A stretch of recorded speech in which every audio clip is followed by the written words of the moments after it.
Ah, les aristos, ces noblions déchus, ces êtres coincés, engoncés dans leurs traditions, toutes ces personnes aussi maniérées que des pipes, ridicules, comiques, d'anachronisme.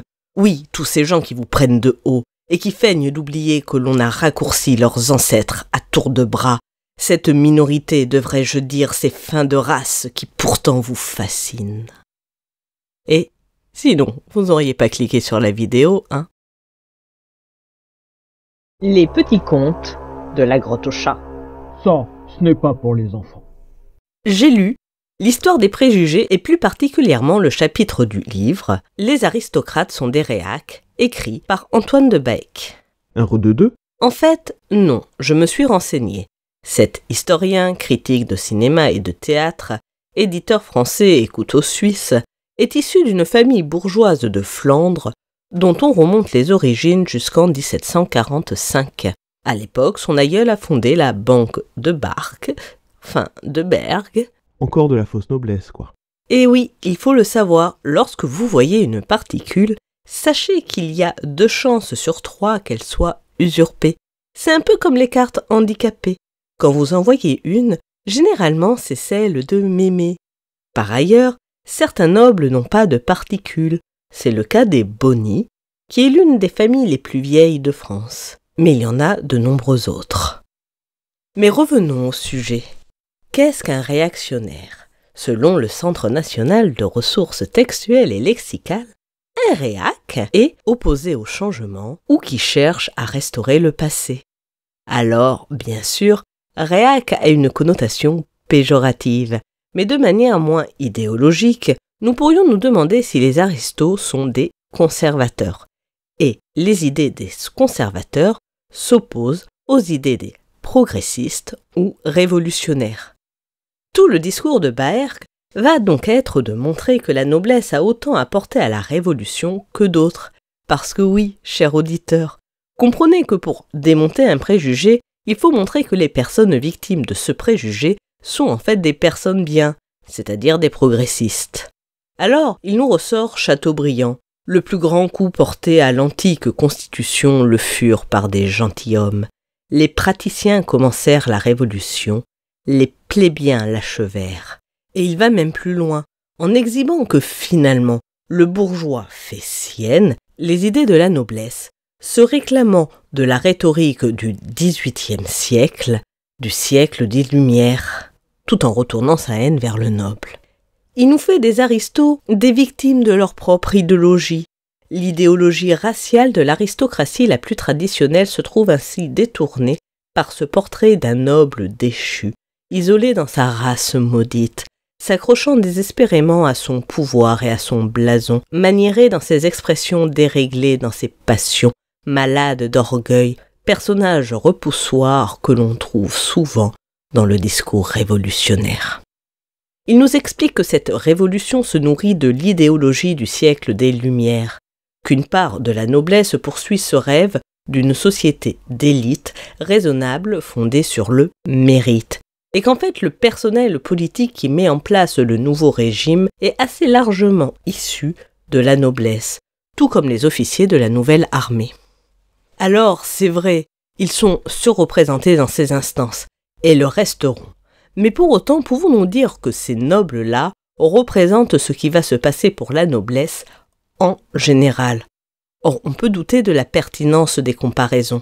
Ils comparent le nombre de nobles entrés dans les institutions à ceux morts en immigration, comme si c'étaient les seules victimes de la Révolution. Il a beau relativiser en expliquant qu'ils n'ont représenté que 4% des personnes exécutées, dire qu'ils sont surreprésentés semble un euphémisme. Alors certes, ils ne furent pas les seules victimes de la terreur. Mais pour vous donner une idée de l'impact que cela a eu sur leur communauté, en 1789, c'est 10 000 familles, soit 120 à 140 000 individus, dont 40 000 hommes en âge de se battre, hommes qu'il appelle pudiquement adultes masculins, soit minimum 0,5% de la population. Aujourd'hui, on estime qu'ils sont environ 100 000 individus pour presque 68 millions d'habitants. Ils ne représentent plus que 0,1% de la population. Pourtant, ils n'ont pas fait moins d'enfants que les autres. Loin de là. Oui, mais on pourrait te dire aussi que cette diminution est liée au fait que le titre ne se transmette que par les hommes. Oui, et je pourrais te dire que le 0,1% compte la noblesse d'empire, et peut-être même les faux nobles. Et pour vous donner un exemple plus concret, si l'on remonte l'arbre généalogique de Trublion, plus de 50% de ses ancêtres ont été raccourcis. Quant à ceux qui ont survécu, ils ont tous immigré pour sauver leur peau. Alors, certes, les aristocrates n'étaient pas hostiles par nature à la Révolution. En revanche, la Révolution a nourri un discours anti-noble qui s'appuie sur la dénonciation de leurs privilèges, qui a fini par rendre la Révolution hostile par nature aux nobles. Et pourtant, l'auteur aurait pu aborder le sujet par plein d'autres biais. L'auteur ne regarde que l'évolution de la position des personnes issues de l'aristocratie depuis la Révolution. Il aurait pu mettre en évidence qu'à une époque, ils furent considérés comme progressistes. Par exemple, beaucoup prirent la défense de Dreyfus et étaient socialistes, pour ne pas dire progressistes.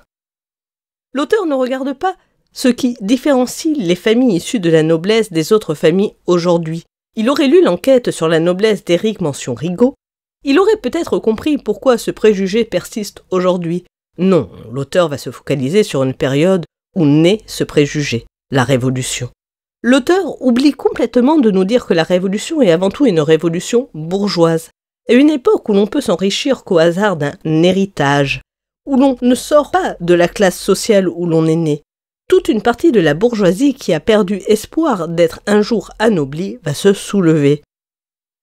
Mais ce qui est vrai pour la bourgeoisie est également vrai pour une partie de la petite noblesse, vouée à rester au second plan.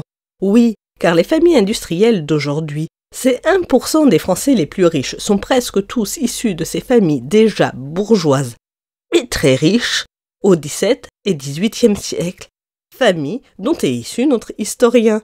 Car une révolution n'étant qu'un tour sur soi-même, nous avons, au final, échangé des privilégiés contre d'autres. Et lorsqu'il conclut que, dans la culture française, le noble demeure bien souvent une figure porteuse de cette image maladive, difforme, parasite ou dépassée, il oublie de s'interroger sur le fait qu'aujourd'hui, peu de gens font une différence entre un noble, un bourgeois ou un bobo progressiste, et donc de se demander si la Révolution n'achève pas là son tour sur lui-même et reproche aujourd'hui aux plus aisés d'entre nous, à ces familles gagnantes de la Révolution de 1789, ce que ces familles reprochaient en 1789 aux familles gagnantes de la mutation féodale. J'aimerais savoir si une vidéo sur l'héritage de la noblesse, aujourd'hui, vous intéresse. J'avoue que mon intérêt pour eux n'a pour seule source que Trublion. Il a bien fallu que je comprenne ces bizarreries. Et encore, je suis gentil. Mais du coup, j'aurai l'avantage de vous raconter cela d'un œil extérieur. Tout ce qu'aucun d'entre eux ne vous racontera jamais, non par honte ou par pudeur, mais simplement parce qu'ils n'imaginent même pas que cela puisse être surprenant. Ouais, en gros, tu veux nous faire passer pour des tarés. Vous n'avez pas besoin de moi pour passer pour des tarés.